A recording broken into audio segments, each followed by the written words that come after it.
bisa berjualan.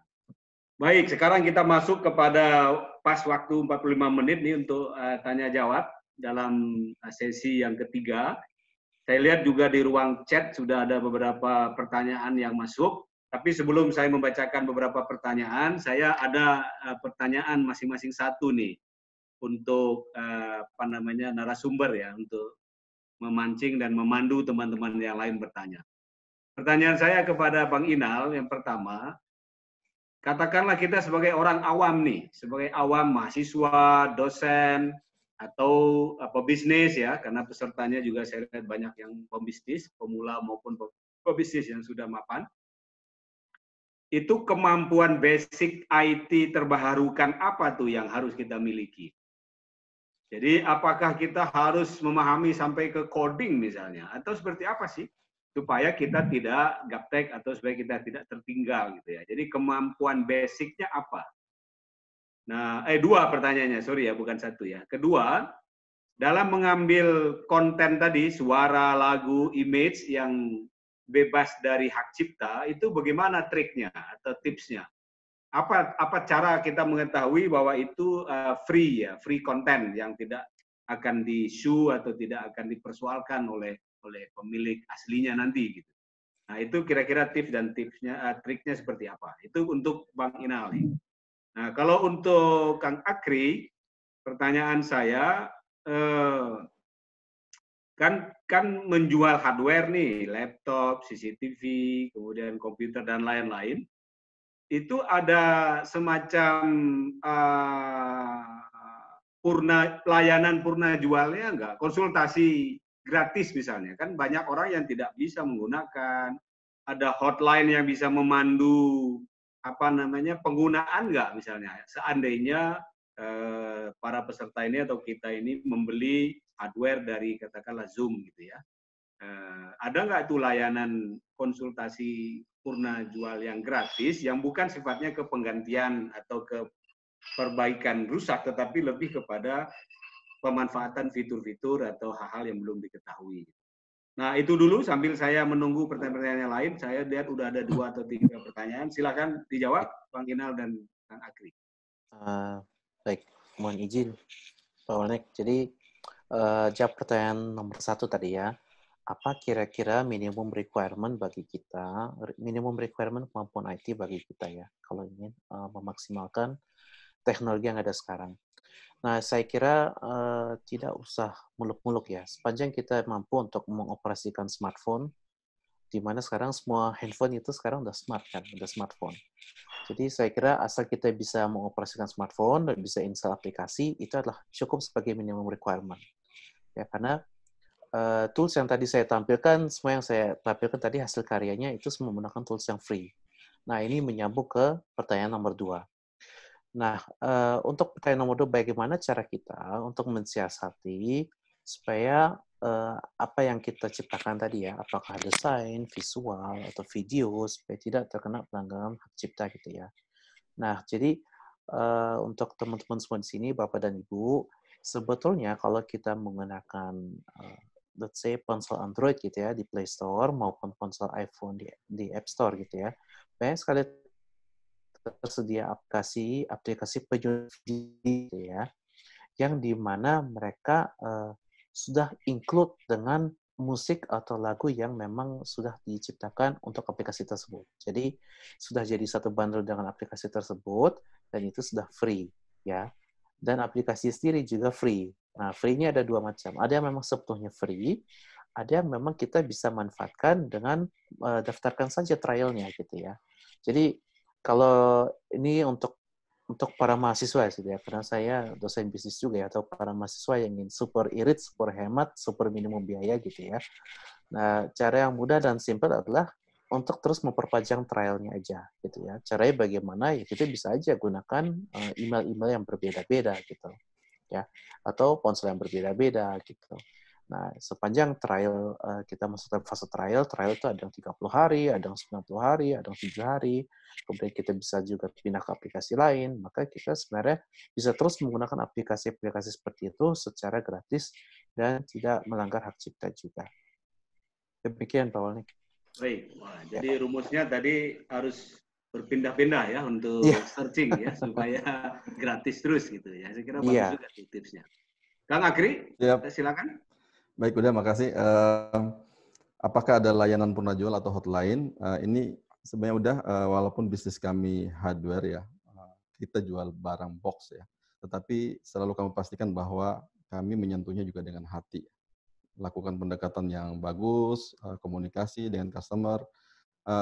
Rata-rata perangkat IT itu, laptop itu rata-rata garansi 1 tahun. Ya, selama 1 tahun jika ada kerusakan masalah yang disebabkan oleh kesalahan pabrikan itu akan diservis gratis ataupun bahkan diganti baru untuk case-case tertentu. Kalau untuk di dunia IT itu ada 2 pembagian produk ya, ada produk konsumer, ada produk komersial. Komersial itu untuk di pemerintahan.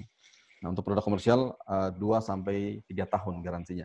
Jadi kami juga sangat memperhatikan hal ini. Jika ada yang kesulitan, ada yang minta dipandu atau minta dibantu, kami dengan senang hati. Justru ini adalah selling point yang biasa saya tekankan ke tim. Diantarin, dipasangin, diajarin semuanya, siap. Gitu udah, makasih. Jadi lengkap ya, itu yang disebut sebagai sistem solution tadi ya, termasuk pelayanan purnajual konsultasinya ya. Tetapi tentu kalau kerusakan atau apa ya pasti ada lagi. Ya, jadi kalau kerusakan disebabkan karena kesalahan penggunaan, karena virus harus install ulang itu karena bukan disebabkan oleh pabrikan, itu tetap akan kena cas. Oke, sip. Terima kasih Kang Andri. Ini ada beberapa yang bertanya tapi kelihatannya menggunakan chat pribadi. Yang pertama dari Prit Saweni ya, Riris. Boleh nggak slide-nya didapetin, di-share nanti? Ya, saya jawab, insya Allah boleh. Nanti kami mintakan ke narasumber, nanti hubungi admin. Karena narasumber pasti akan senang kalau dibagi tadi slide-nya kan. Karena ada beberapa pengalaman pribadinya beliau-beliau kan.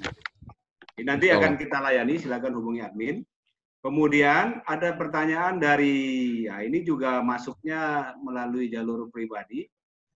Mana tadi ya? Bentar.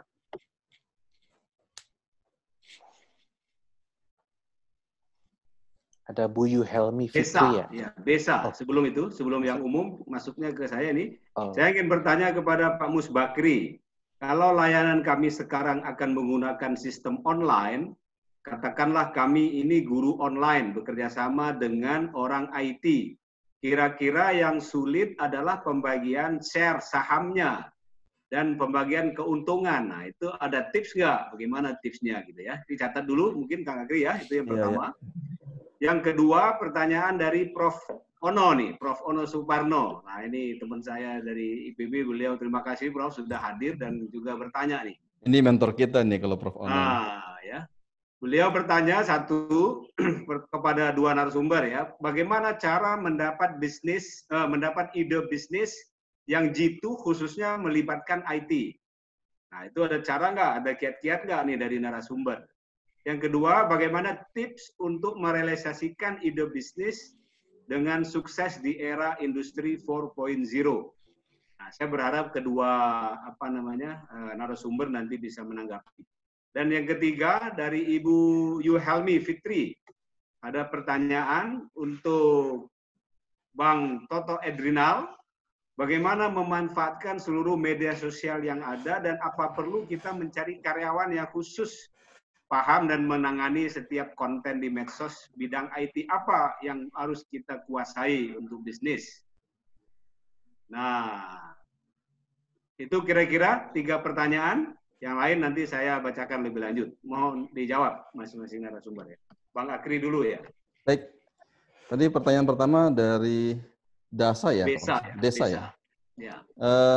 Desa ini sedang menggagas bisnis online kalau salah yang teman-teman ya? Sedang menggagas cara pembelajaran online sebagai guru nih. Nah, tapi menggunakan provider IT. Nah, gimana mekanisme bagi-baginya nih gitu? Maksudnya provider IT apa ya? Udah. Jadi yang menangani IT-nya itu orang luar gitu. Di luar sekolah atau di luar tenaga pendidikan gitu. tadi saya bilang bahwa tidak harus ya kita zaman sekarang menguasai semuanya. Ya, kalau saya bilang kita boleh fokus pada apa yang jadi spesialisasi kita, tugas IT kalau memang kita tidak punya kemampuan atau tidak punya kompetensi di situ, jangan memaksakan atau menghabiskan waktu.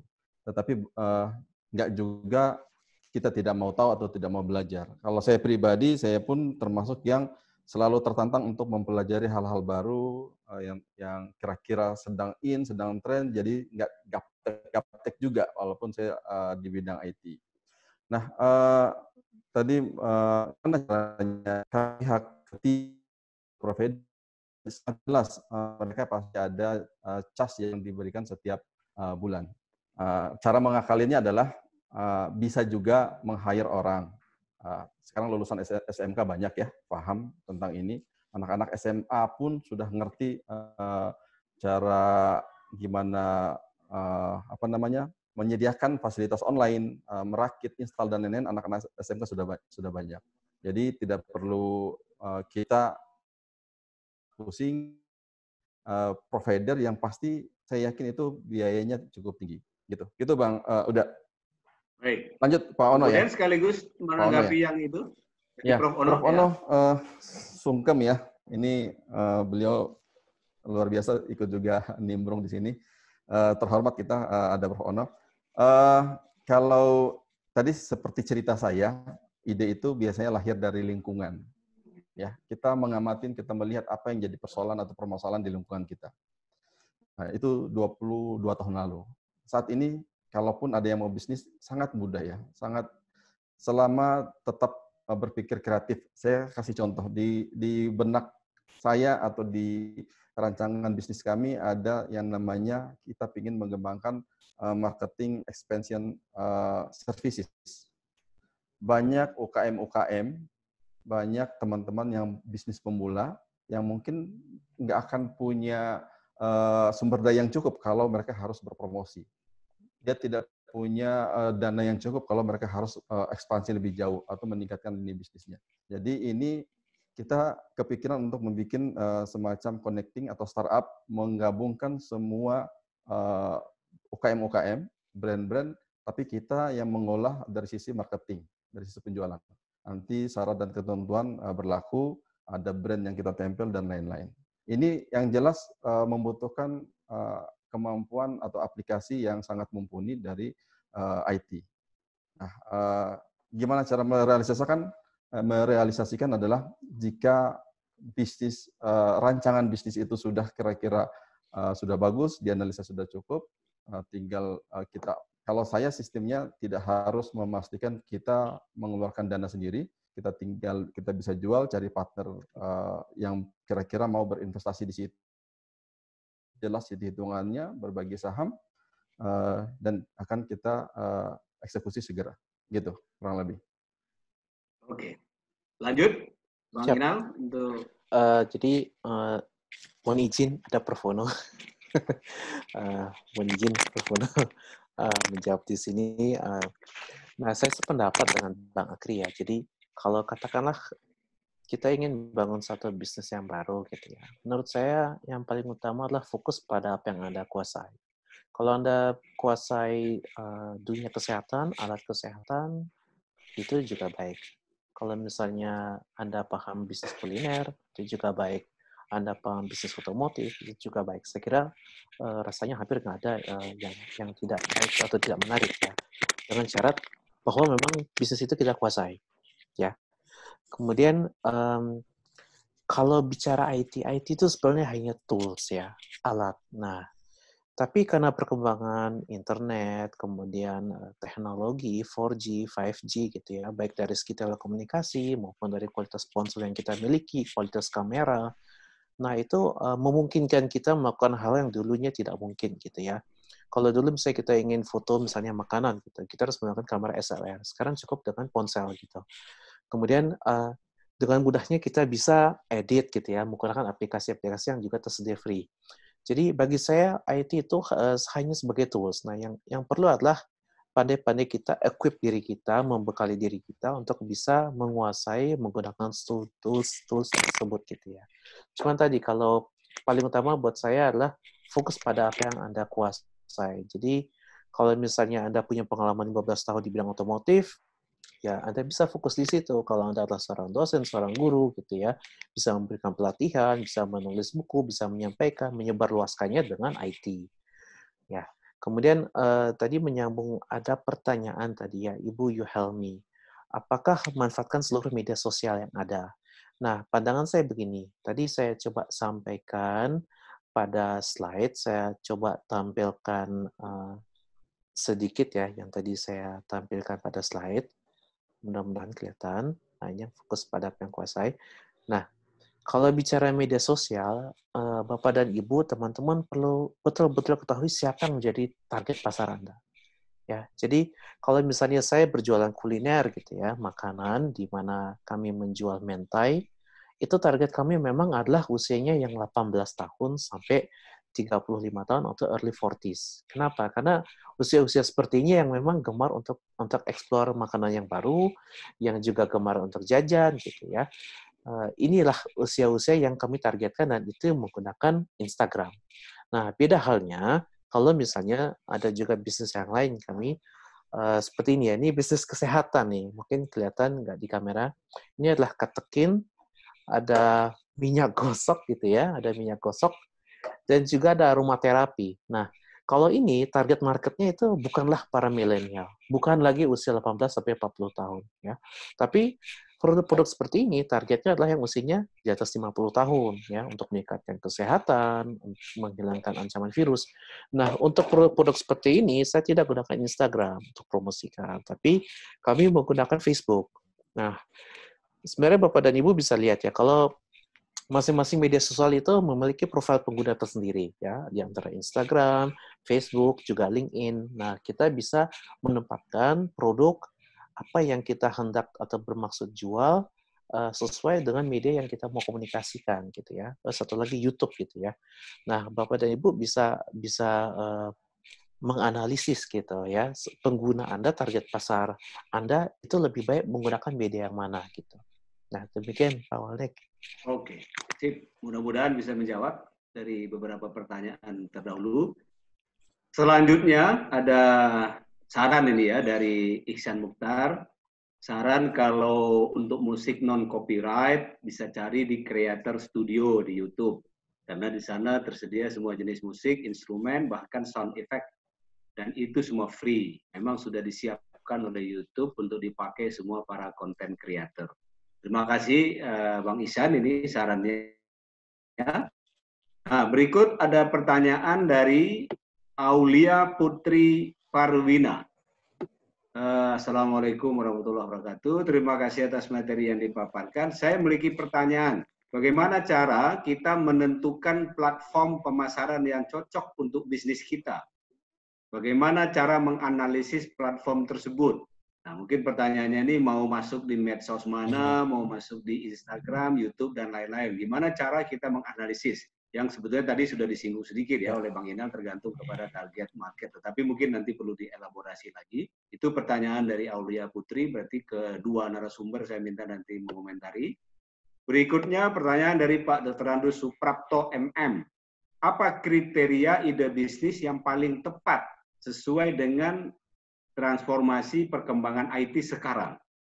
Jadi dengan sekarang berkembangnya IT seperti sekarang, nah kriteria bisnis atau ide bisnis yang tepat itu apa? Apakah yang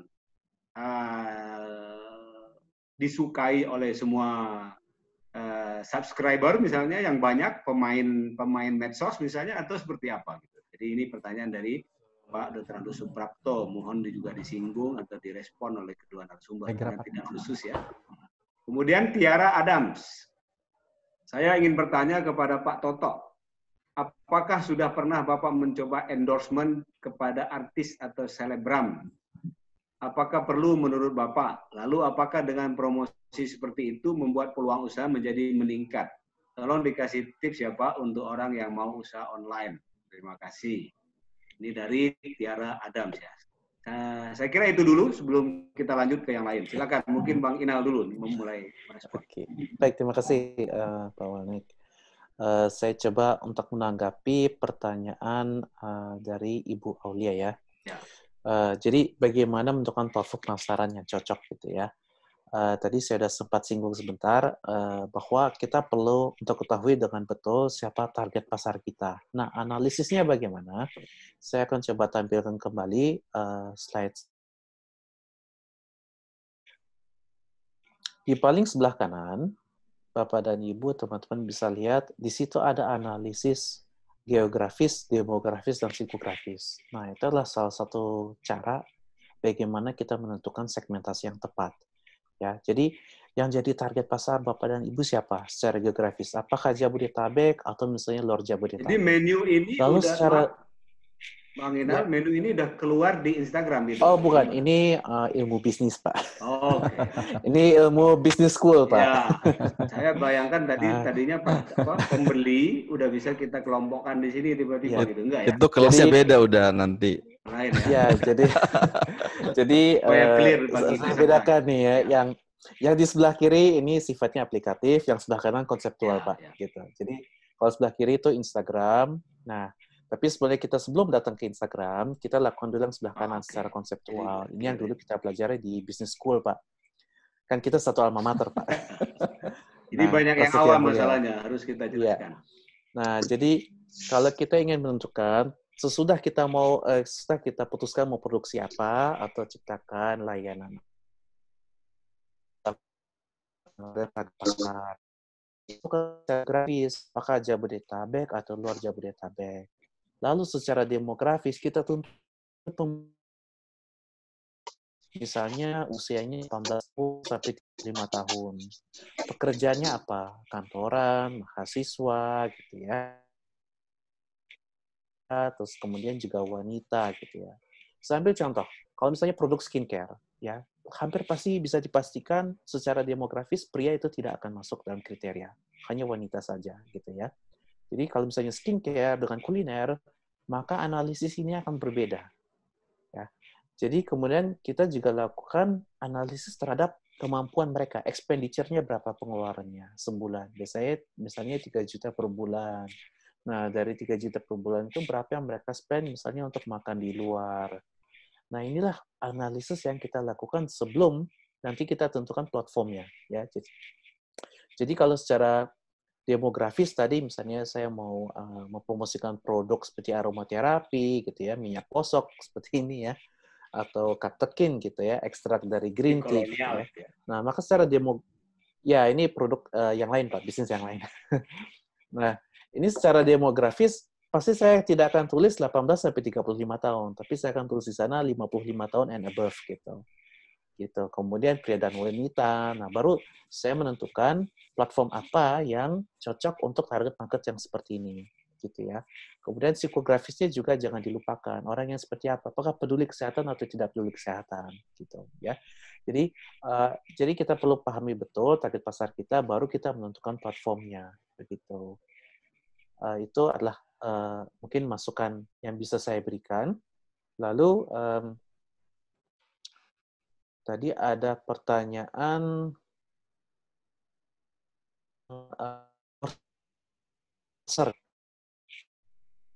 atau belum pernah meminta untuk seorang selebgram gitu ya untuk melakukan review. Tapi yang saya lakukan atau kami lakukan adalah kami meminta review dari pemesan kami. Ya, itu adalah cara kami. Kenapa ya? Sederhananya itu tidak setiap meminta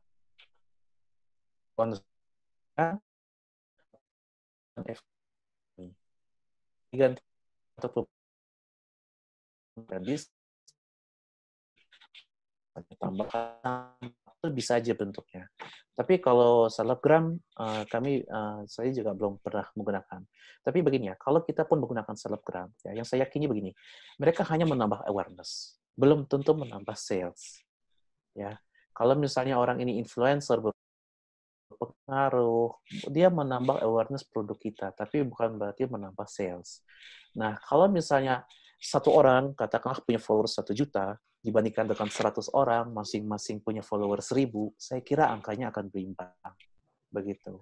Nah, cuman kalau di follower 1 juta, mungkin kita harus bayar sejumlah uang. Yang ini, ya kita hanya maintain aja. Customer kita yang sudah senang dengan produk kita maintain supaya semakin puas dan terus menggunakan produk kita. Itu sih. Kecuali kalau ada tetangga atau teman ya boleh lah. Ya, kalau ada saudara, ponakan mungkin boleh-boleh aja.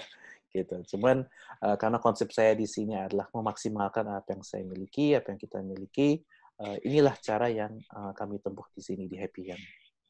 Oke, sip. Terima kasih Bang Inal. Mungkin Kang Akri ada yang mau ditambahkan? Mau ditambahkan apa mau jawab yang tadi udah lengkap kayaknya dari Bang Inal ya. Udah lengkap ya? Saya jawab yang Pak Toto ya. Ya. Pak Toto pertanyaannya kriteria ide bisnis apa yang paling tepat untuk dikembangkan saat ini. Jadi sebenarnya kita dalam bisnis kan bidangnya macam-macam. Semua bidang bisa jadi peluang bisnis yang bagus kalau kita seriuskan dan kita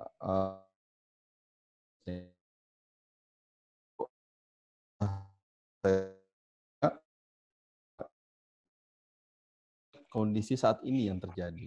Contoh ini secara jamak aja. Sekarang bisnis makanan frozen food lagi bagus banget, ya, naik di saat orang banyak di rumah. Frozen food itu memiliki market yang sangat signifikan naiknya.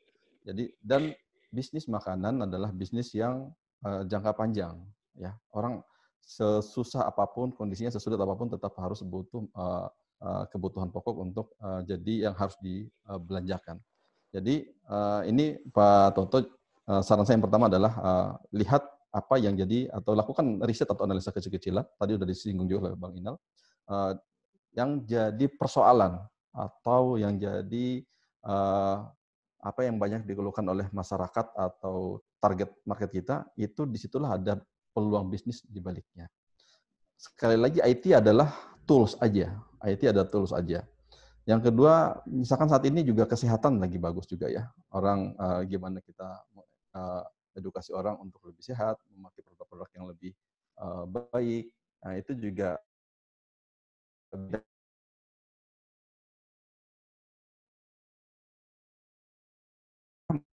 yang atau mau berbisnis yang berbeda. Nah, ini silahkan ditentukan. Apakah mau desak-desakan di bisnis kuliner, sementara di situ pemainnya sudah cukup banyak. Mau jadi pionir atau mau jadi follower. Kalau yang lebih baik lagi adalah kita sedikit berbeda, cari bisnis yang kira-kira orang lain belum terpikirkan. Nah, disitulah kita akan jadi pionir. Kita akan bisa menentukan market, kita akan bisa lead market, kita akan bisa benar-benar jadi pemenang di bidangnya. Satu hal yang saya mau tegaskan, bisnis tidak butuh waktu. Membangun bisnis, membangun brand ya, ini yang penting. Membangun brand adalah butuh, kalau di Islam dibilang istiqomah lah. Kita harus fight, kita harus jaga brand kita harus bisa memberikan pelayanan maksimal, secara pelan-pelan brandnya akan terbentuk. Ini adalah harta yang luar biasa bagi suatu perusahaan. Gitu udah. Baik, terima kasih Kang Akri, luar biasa. Jadi lagi-lagi tahu segmennya, tahu profil konsumen, dan tahu apa yang dibutuhkan ya, apa yang menjadi persoalan besar dari masyarakat hari ini untuk dijawab. Nah, itu kira-kira peluang-peluang bisnis yang harus kita garap. Baik, di sesi terakhir masih ada satu pertanyaan, ini dari Universitas Muhammadiyah Padang nih, Sumatera Barat. Ini dari Ibu Ana Susanti. Nanti habis ini saya kasih kesempatan untuk live ya, live bertanya 1-2 orang. Kita masih punya kira-kira 10 menit. Jadi ini untuk Bang Inal nih, untuk Pak Toto dari Bu Ana Susanti. Bagaimana kita melakukan SWOT ya, SWOT analysis untuk memulai bisnis baru. Terima kasih dari Ana Susanti Usman, Universitas Muhammadiyah Sumatera Barat. Silakan. Terima kasih Pak Walnek. Terima kasih Bu Ana Susanti atas pertanyaannya. Sebenarnya kalau dalam melakukan analisa bisnis konseptual seperti kuliah gitu ya, ada beberapa metode analisis, di antaranya ada SWOT, ada juga Porter analysis, diamond porter, dan sebagainya. Memang yang paling umum ya untuk melakukan satu feasibility study, studi kelayakan, itu memang analisis SWOT. Nah, SWOT ini adalah singkatan dari strength, weakness, opportunity, dan threat. Jadi kalau Ibu Ana ingin melakukan analisis SWOT, ya kita mulai dengan strength-nya. Ibu mungkin punya pengalaman di strength-nya di mana. Kalau misalkan punya pengalaman, pernah bekerja di bakery misalkan, atau menyukai dan punya pengalaman untuk bikin patisserie gitu ya, itu bisa menjadi bagian dari strength Ibu. Tapi kalau misalnya kita lakukan telah lebih lanjut gitu ya, weakness-nya apa mungkin? Weakness-nya apakah lingkungan tempat tinggal Ibu mendukung apa tidak? Apakah keluarga mendukung atau tidak gitu ya? Kemudian apakah ada capital finansial yang juga bisa mendukung usaha tersebut? Ibu sudah punya oven kah gitu ya? Ada tools-tools lainnya yang memang sudah tersedia. Kalau saya sendiri sebagai pemula, saya sarankan untuk maksimalkan apa yang dimiliki aja di rumah. Itu jadikan sebagai strength. Kalau weakness juga bisa berupa hambatan waktu gitu ya. Kalau bisa ibu anaknya ada 10 misalnya ya, itu sedangkan ingin berbisnis di rumah, itu tentunya menjadi tangan tersendiri. Lalu opportunity, sebetulnya tadi sudah disinggung sama Bang Akri. Di tengah-tengah corona ini sebetulnya namanya bisnis online meningkat pesat. Karena sebetulnya banyak juga orang yang di rumah, banyak sekali orang di rumah, tetapi situasinya bekerja, jadi work from home. Sementara mereka tidak sempat juga untuk memasak. Jadi itu sebenarnya adalah salah satu peluang. Jadi sebenarnya banyak orang yang daya belinya tetap, ya tidak PHK dan sebagainya, bekerja dari rumah, tetapi tidak sempat untuk memasak. Nah ini salah satu opportunity nih di tengah-tengah corona. Kemudian tadi Mbak Akri juga menyinggung bisnis kesehatan misalnya, ya, alat-alat kesehatan untuk menjaga daya tahan tubuh, untuk melindungi diri seperti masker, itu juga menjadi opportunity nih di kondisi sekarang. Karena itu adalah new normal, ya, hand sanitizer dan sebagainya. Kemudian apa kira-kira terhadap calon bisnis yang Ibu ingin bangun gitu. Siapa kompetitornya Ibu? Nah, kompetitor itu bukan berarti harus orang yang menjual barang yang sama gitu ya. Karena orang yang menjual barang yang sama belum tentu menjadi kompetisi Ibu. Saya ambil contoh. Kalau misalnya produsen mobil Daihatsu dengan produsen mobil Jaguar, sama-sama produsen mobil, tetapi bukan merupakan kompetitor. Kenapa? Karena target pasarnya yang dilayani betul-betul berbeda. Nah, disinilah kita perlu jeli, perlu latihan, perlu melakukan riset, untuk melakukan analisis SWOT, juga melakukan analisis terhadap target pasar yang Ibu kendaki. Oke.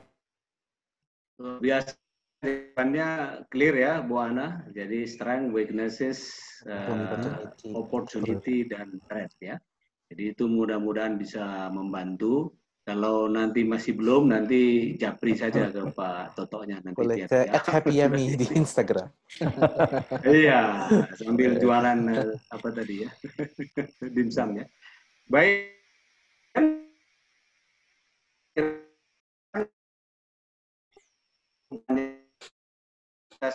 Pada sore ini, saya beri kesempatan untuk yang mau bertanya secara live ya.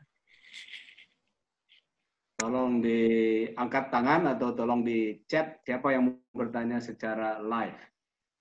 Tadi saya lihat ada Pak dosen Firdaus nih dari Sulawesi apa tadi itu? Udah masih ada nggak dia? Atau udah pulang duluan ya? Ada yang ingin bertanya? Atau sudah pada ngantuk karena udah saking sorenya?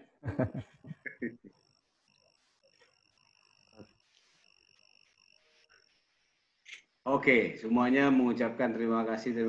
Kelihatannya sudah tidak ada, jadi saya kira kita sudah membahas lumayan panjang kali lebar kali tinggi, dan saya minta kata penutup dari masing-masing narasumber, bagaimana kita bisa bijak, bisa cerdas dalam memanfaatkan perkembangan IT yang kaitannya bisa membangun atau mengembangkan atau menumbuh kembangkan kemampuan kita, tidak hanya kita sebagai konsumen, tetapi kita harus memanfaatkan IT ini sebagai partner strategis kita untuk kemajuan di masa yang akan datang. Silakan, siapa dulu? Mungkin Bang Inal, silakan. Siap. Jadi closing untuk statement ya. Ya, closing statement. Baik, Bapak Ibu, terima kasih banyak atas perhatian dan kehadirannya dalam webinar ini. Akhir kata dari saya, jika ingin memulai bisnis, yang pertama saya kira, seperti juga disampaikan Pak Akri, yang pertama, mulai saja dulu. Itu yang pertama. Yang kedua, lalu tentukan strategi Anda. Yang Anda kuasai, fokus pada yang Anda kuasai, tentukan target, lakukan riset, lalu jangan lupa berinovasi, dapatkan feedback, dan terus perbaiki bisnis Anda, brand Anda, dan produk Anda. Demikian akhir kata dari saya. Terima kasih banyak atas perhatiannya. Baik, terima kasih Bang Inal. Dilanjut dengan Kang Akri. Baik, makasih semuanya yang sudah mau join. Closing dari saya, yang pertama, Peserta jangan pergi dulu ya. Kita mau foto bersama nih habis ini. yang pertama adalah jangan ragu untuk memulai bisnis ya. Sekarang saat yang tepat, teman-teman semua merancang bisnisnya sendiri. Yang kedua, bijaklah dalam menggunakan teknologi informasi atau IT ya. Karena teknologi itu kayak dua mata pedang. Di tangan orang yang baik dan beriman akan jadi bagus, di tangan orang yang jahat akan jadi nggak baik atau nggak bagus. Makasih, udah. Baik, terima kasih. Saya luar biasa ini sambil belajar juga karena saya seperti yang saya sampaikan di pembukaan, bagian dari orang yang gaptek dengan teknologi, kadang-kadang hal sederhana, hal kecil pun saya masih minta tolong sama orang-orang yang di sekitar saya. Jadi luar biasa, inspiratif sekali dari kedua narasumber. Atas nama WSC Channel dan Liga Positif Paradigma, saya menyampaikan terima kasih kepada Bang Inal, kepada Kang Akri, dengan bosan-bosan ya untuk berbagi terutama di masa pandemi ini kita saling mengembangkan kemaslahatan, dan juga terima kasih kepada seluruh peserta yang sudah join dan sudah mendaftar. Tadi ya, ujiannya berbisnis itu adalah komitmen dan istiqomah. Rupanya mendaftar 200-an saya dengar dari panitia, yang istiqomah 110. Jadi diskonnya 40% rupanya ya. 50% bahkan ya. Nah, tapi inilah apa namanya dinamika kehidupan, selalu hanya orang-orang yang ingin mengambil manfaat yang bisa konsisten ya. Jadi mudah-mudahan teman-teman yang sudah bergabung ada manfaatnya. Inilah cara kita berbagi dan inilah cara kita mengembangkan kapasiti setiap individu yang kita anggap perlu terus untuk kita bisa kembangkan. Sekali lagi terima kasih.